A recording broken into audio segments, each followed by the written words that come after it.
What's up, Taiwan? How's it going? I'm Liao with 10 minutes of news from here in Taiwan and around the world. When Russia cut Ukraine's internet access, Kyiv switched over to a satellite connection. Now, Taiwan's digital minister Audrey Tang wants to make sure that if disaster strikes, the country is ready to do the same. Stash Butler reports. Since Russian missile strikes wrecked Ukraine's internet infrastructure, the country looked to the stars and Elon Musk's Starlink satellite array. Ukraine's military now uses the service to communicate and fight back against the Russian invasion. This has inspired Taiwan's new digital minister, Audrey Tang.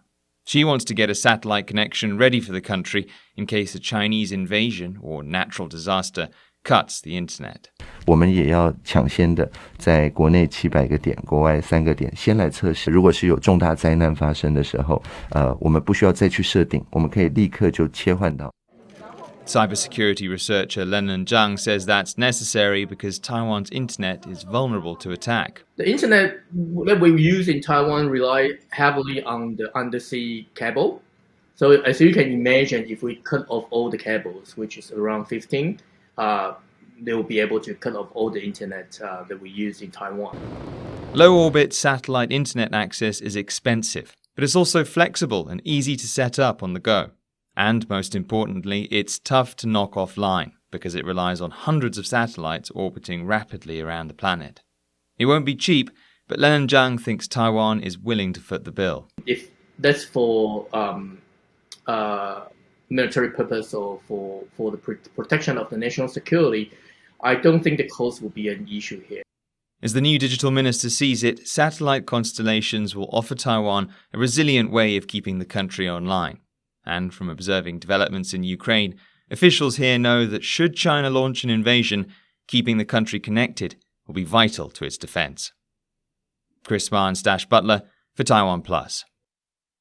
With local elections coming up soon, allegations that the government tried to stall efforts to purchase vaccines during the country's first major COVID surge last year are in the political spotlight.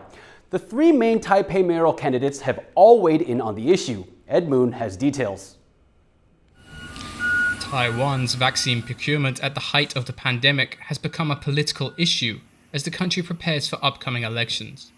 A local charity has indicated that the government tried to block efforts to purchase vaccines last year. Taipei's incumbent deputy mayor, who is now running for the city's top job, has gone a step further, accusing the government of favoring the Taiwan-developed Medigen vaccine at the expense of overseas choices. 其实不是买不到，就是你政府要不要买。你们如果要赚钱，高端什么要赚钱没关系，谋财就好了。但是你不进疫苗，这叫害命。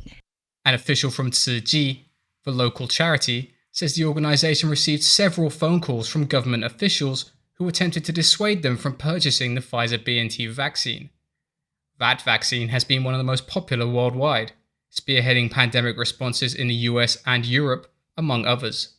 But the distribution rights for Asia are held by a Chinese firm. Zhang Wenan, the Taipei candidate from the main opposition Kuomintang, or KMT, says the charity is more credible than the ruling Democratic Progressive Party, or DPP. 这就是你要相信慈济，还是相信民进党？慈济昨天第一时间也出来还原整个采购的真相，就直指政府有人在阻挡疫苗。 Tzu later seemed to counter their own official, releasing a statement thanking the government for its help in buying the vaccines.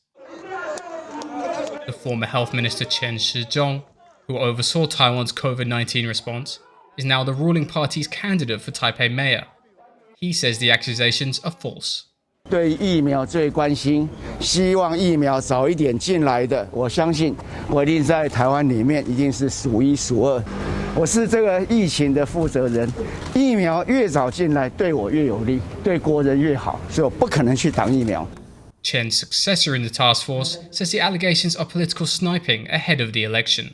部分人士了哈，那利用这个选举，政治的这个情况哈，去做这些恶意的操作。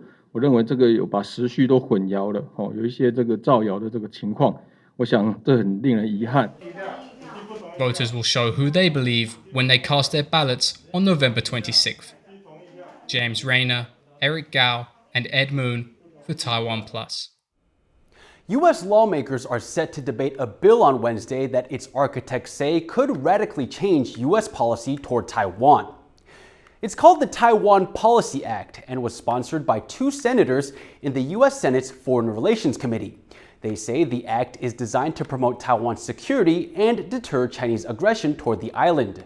If passed in its current form, the U.S. would 1. Provide Taiwan with $4.5 billion of security assistance over the next 4 years, and 2. Designate Taiwan a major non-NATO ally to expedite arms sales. Finally, 3. It will enter negotiations to rename Taiwan's de facto embassy in Washington, currently Taipei Economic and Cultural Representative Office, to the Taiwan Representative Office.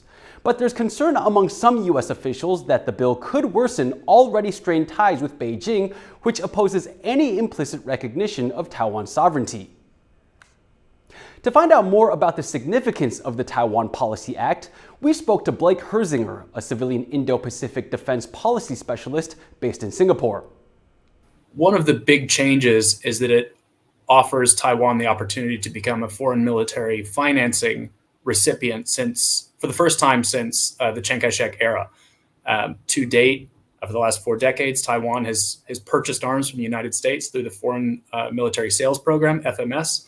So moving them into a recipient status and receiving $4.5 billion in assistance is a big change. I think the effort to shift Taiwan toward foreign military financing does reflect the fact that Congress would like to see money that the United States might be spending spent on priorities that the United States has identified as useful for Taiwan. So not taking over Taiwan's defense policy, but having a bit more agency in where those dollars are spent, as opposed to the sales program, FMS, where Taiwan is effectively just a customer and it's cash on the barrelhead for arms platforms that they want. Researchers in Taiwan's southern coast of Kending are shell-shocked by the discovery of a local species of mongoose that eats hermit crabs using a special technique. Jaime Okan has more. This mongoose, native to Taiwan, is using its front paws to crack open hermit crab shells and eat what's inside.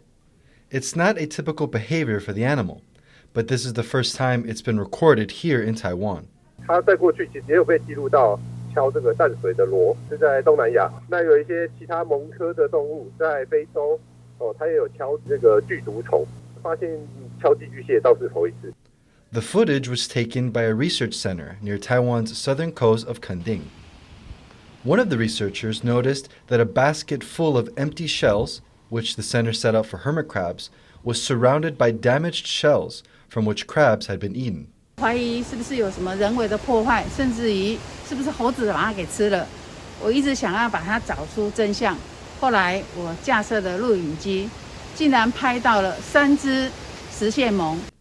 These types of mongooses live near the center and are protected by the country's Wildlife Protection Act.